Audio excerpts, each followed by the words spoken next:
Brigadier साहब, I will start with you. मुझे ये बताएं कि ये जो करंट डेडलॉक है ये कितना सीरियस है. अगरचे ये कहा जा रहा है कि जो अमेरिकन टेक्निकल टीम है वो पाकिस्तान पहुंच चुकी है और जेडी वेंस भी अब रास्ते में हैं. सो आप इस सारे प्रोसेस को किस तरह देख रहे हैं, ये कितना सीरियस इशू है? जी बहुत शुक्रिया. देखें, मेरे ख्याल में इतना सीरियस इश्यू नहीं जितना इसको बनाया गया है और मीडिया ने इसको हाइप क्रिएट किया है. स्पेशली मैंने देखा कि इवन अल जज़ीरा इसमें शामिल था और इसके बाद फिर हमारी मीडिया ने भी इसको उठाया और इसके बाद तरह तरह की बातें हुई, कोई पेसिमिस्टिक, ऑप्टिमिस्टिक. तो इसीलिए ईरान के जो स्पोक्स पर्सन था उन्होंने कहा ना हम पेसिमिस्टिक है ना ऑप्टिमिस्टिक है, वी आर रियलिस्टिक हैं. तो देखें कि आउट ऑफ फिर ये एक आप समझ रहे जैसे पोस्चरिंग है, प्रेशर टैक्टिक्स है, एक डोमेस्टिक कंजम्पशन के लिए भी है. ऑडियंस को भी आप बता रहे हैं कि आपकी यू आर सो स्ट्रांग, हम आप डिसीजन नेशनल इंटरेस्ट में ले रहे हैं, एट द सेम टाइम आप बाकियों को भी कन्वे कर रहे हैं. और तो मेरे ख्याल में इट वाज हार्ड स्टांस लिया था टू इन्फ्लुएंस जो बातचीत होने वाली है.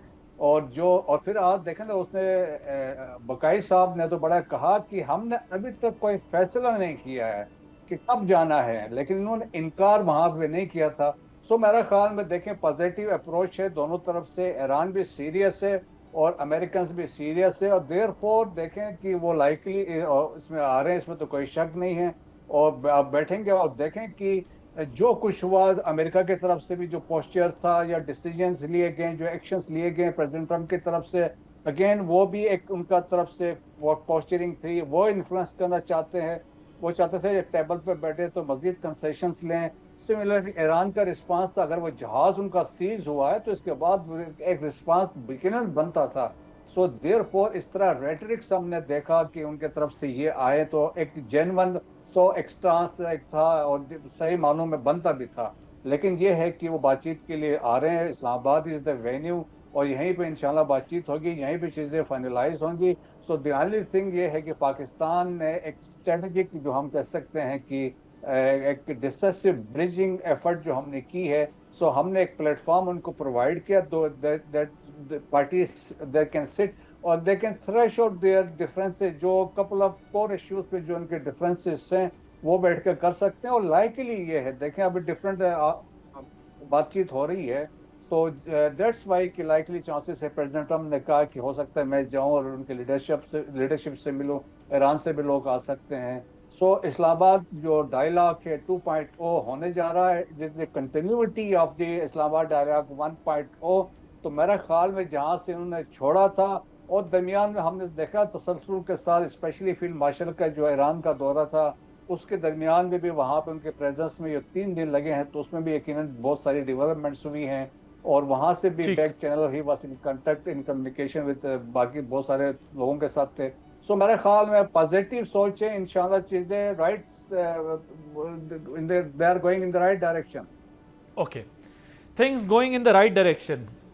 अली कामरान चिश्ती साहब, आपके ख्याल में डेडलॉक के खात्मे का कितने % चांस है और क्या ये जो नाकाबंदी के खात्मे का भी ऐलान हो सकता है आपके ख्याल में?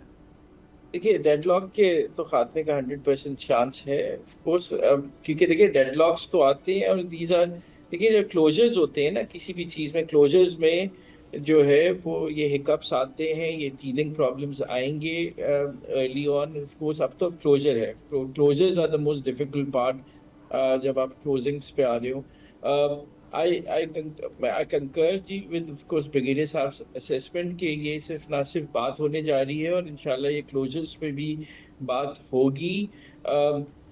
जहाँ तक ऑफ कोर्स ये बात है कि स्ट्रेट ऑफ होर्मुज को खोला जाए तो ईरान ने भी कहा है कि हम खोल देंगे. अमेरिकन आज फील्ड मार्शल साहब की रिक्वेस्ट गई है ऑफिशली टू द अमेरिकन कि ऑफ कोर्स उस पर भी आप अपनी नज़रसानी कीजिए और आप भी पीछे चले जाएं. आई एम श्योर वो जो अमेरिकन लेवरेज है ओवर स्टेट ऑफ होर्मुज जो उन्होंने ले लिया है काउंटर टू द ईरानियंस, वो भी पीछे चला जाएगा. और ऑफ कोर्स ये बातचीत इस्लामाबाद में कल तक ऑफ कोर्स स्टार्ट होने जा रही है, जिसमें अमेरिकन वाइस प्रेसिडेंट हैं ऑफ कोर्स ईरान से वही मेरे ख्याल से बफ्तारा है, उनके जो फॉरेन मिनिस्टर हैं ऑफ कोर्स, और जो स्पीकर है गलिबाफ. تو اب یہ دیکھنا آف کورس یہ ہے کہ آف کورس پاکستان نہ صرف فیسیلیٹیٹ کر رہا ہے، میں اس میں ایک اور دو پرسپیکٹیو لاؤں گا. دیکھیں کلوزر ہو جائے گا کسی نہ طریقے سے. آف کورس ایران بھی فلیکسیبل ہے، ان کے اندر بھی ایک پرابلم ہے. آپ نے دیکھا کہ آف کورس ان کے کچھ یا جی سی کے آف کورس جو لوگ ہیں، کچھ جو ہے ان کا ایک ڈفرینٹ پوائنٹ آف ویو ہے، اور اس میں وہ چاہتے ہیں کہ مصطفیٰ خامنہئی خود آ کے انہیں بتائیں. وہ سیکیورٹی کی وجہ سے، دوسری وجوہات کی وجہ سے نہیں آ رہے ہیں. آف کورس آپ ہماری ایفرٹس دیکھیے، اور میں اس میں بڑا امپورٹنٹ اسپیکٹ ہے جہاں پہ فیلڈ مارشل صاحب جو ہیں خود ایران گئے اور اس چیز کو کلوزر کی طرف لے جانے. جو شہباز شریف ہے ان کی ٹیم ہے، ہماری پولیٹیکل سائڈ ہے، آف کورس جو فرن آفس ہے انڈر اسحاق ڈار، وہ پوسٹ وار سیناریو بنا رہے ہیں، جہاں پہ جو آپ دیکھ رہے ہیں کہ کولیشن بن رہی ہے جس میں پاکستان، ترکی، ایجپٹ، سعودی عربیہ اور قطر کا بھی آف کورس نام آ رہا ہے. تو وہ کیا کہتے ہیں، وہ پوسٹ وار جو سیناریو ہے وہ اسے تشکیل دے رہے ہیں کہ ایک قسم کی کولیشن بن رہی ہے جو کہ ایک گارنٹر بننے جا رہی ہے اس ریجن کی. جیسے آپ مسلم کارڈ کا نام دے دیں یا سنی ایکسس کا نام دے دیں یا واٹ ایور اس کا نام دے دیں، اور وہ گارنٹر بننے جا رہی ہے اس ریجن کی. کل آپ نے یو اے ای کا بھی بیان سن لیا کہ آف کورس انہوں نے آفیشلی کہا ہے کہ they do not want the Americans but Americans would be part of them, مگر انہوں نے کہا کہ امریکن بیسز جو ہیں وہ لائبلٹی بن چکے. سو پورا ریجن چینج ہو رہا ہے اس وار کے بعد، اور اب دیکھتے ہیں کہ اس پہ کیا بات چیت ہوتی ہے. جی سبسکرائب کریں اور بیل دبائیں تاکہ کوئی خبر رہ نہ جائے.